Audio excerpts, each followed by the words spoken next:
Okay, so good morning everyone. Everybody stand for our prayer. Inside of this video here. Our Father in heaven, hallowed be your name. Your kingdom come, your will be done on earth as it is in heaven. Give us this day our daily bread. Forgive us our sins, as we forgive for those who sin against us. Do not bring us to the test, but deliver us from evil. Okay, so before you take your seats, please arrange your chairs properly and take us. Okay, so good morning, class. Good morning, how are you today?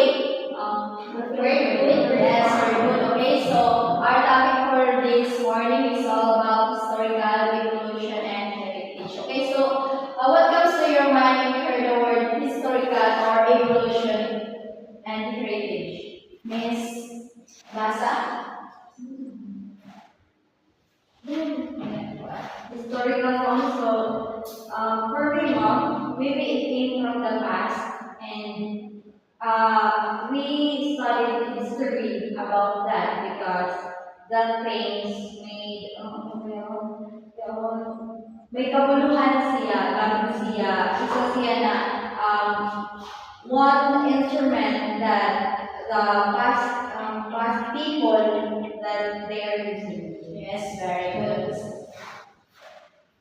Okay, so this unit explores the diverse layering influences that have shaped Philippine cultural heritage, moving from indigenous roots through centuries of Spanish, American, and Japanese occupation. So, yan ay ating topic kuman is all about sa mga biyaw sa una bitaw na mga kuan, binuuhan, ang tutuman na na-apply pa nato. Okay, so next.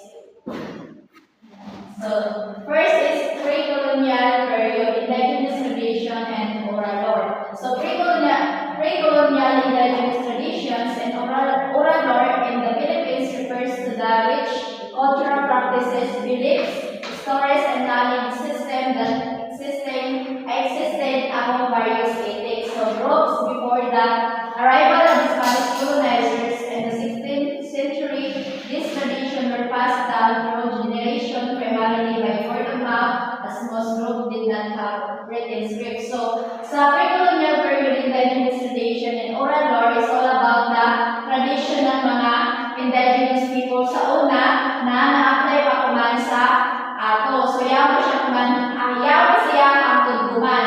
So,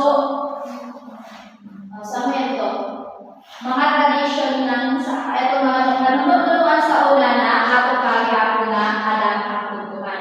Okay, so then next. Okay, so oral lore.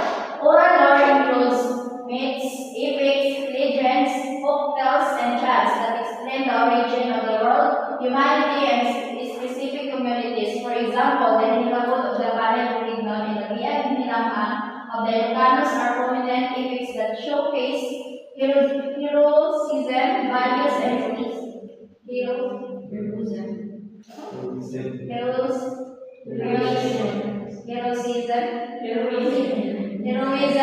okay, values and spiritual beliefs. Sa oral lore, it is all about the sa example ng base is a story about gods, spirits, so mga ingana. So, sa legend, lang kayo. Sa epics is all about the mga narrative is all about the heroes, sa mga una ng mga panahon, and the legend is all about the creation of how the things begin or kaya ba sa mga halaman. And sa folktales and chants is yung mga song bitaw na yung mga chant na mga song na yan ang nag-explain sila about the world, humanity, and specific community. So the example of this is dahil nila ako next step.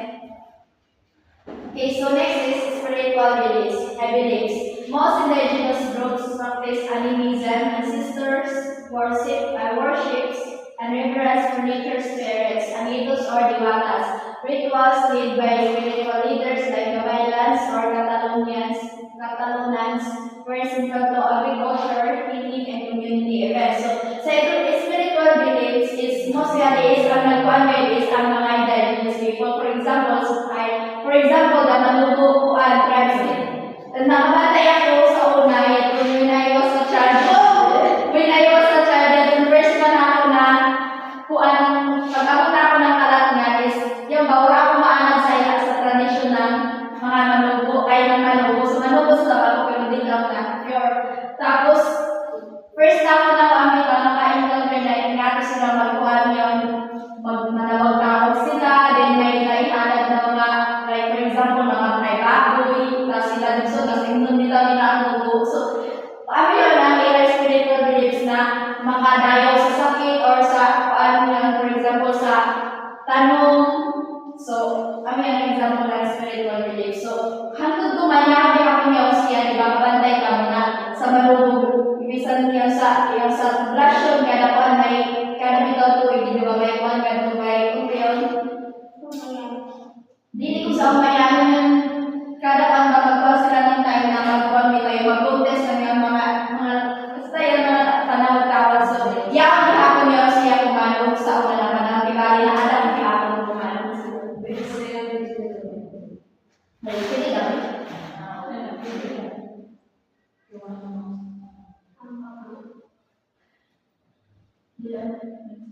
Okay, so I am social structures. Communities were often organized around kinship ties with leaders chosen based on wisdom, courage, or spiritual authority. Practices such as bayanihan, communal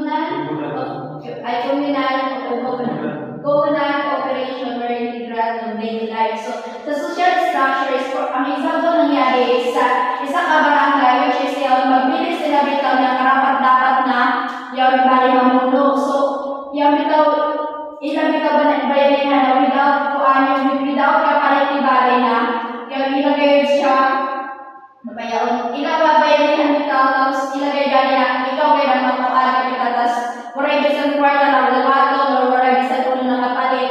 Pero siguro kung man kay mura na yan baga na-apply, di ba? Kay bisan pa doon na kailangan may gawin ng kwarta, di ba? So sa una na panahon, magpili sila ng leaders na yung karapat dapat siya nga tapos bisan mura ihatag dito na ganun ilang ipili ng kwan, ilang ihapon ikuha siya kay karapat dapat siya nga na. Okay, so yes, nagsubay sila sa ila kung anong umayang ila tradition kung gusto niya. Kasabot ka? Yes. Okay, so arts and crafts. Traditional forms like weaving pottery, metalworking, and tattooing were not only practical but also carried cultural and spiritual meanings, often depicted in stories and rituals. So, okay, sa arts and crafts is basta may iwi ka nasabtan. Okay, so arts and crafts is, for example, dito si sa tattooing yan sa tattooing. Nakabantay kami ito duwang bilaw na ang ianawas puno ng tato. So, yan to is dili na namin tato na siya na ay para design siya. So, yan yung mga meaning yan to which is nagpasya ng cultural or spiritual meanings. May mga meanings siya na iya yung bibutangan ha. So, in Christian